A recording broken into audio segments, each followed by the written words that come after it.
खरं तर वर्षाताईंनी ही ज्यावेळी भूमिका मांडताना त्यांनी हा पण देखील एक विचार करणं गरजेचं आहे की आपण शेवटी महाविकास आघाडीचे घटक वाढवण्याचं काम आपण करतोय आणि आपली लढाई ही भारतीय जनता पार्टी हे विसरून चालणार नाही. कारण देशस्तरावरती जो वोट चोरीचा मुद्दा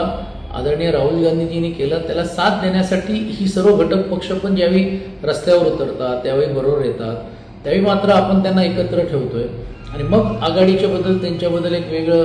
तिरस्कार म्हणा किंवा वेगळी भूमिका मांडणं हे कितपर्यंत योग्य असा एक प्रश्न पडतो. अर्थात त्यांना काही मर्यादा आहेत, त्यांचा जो मतदार ठरलेले आहेत. मला असं वाटते की सध्या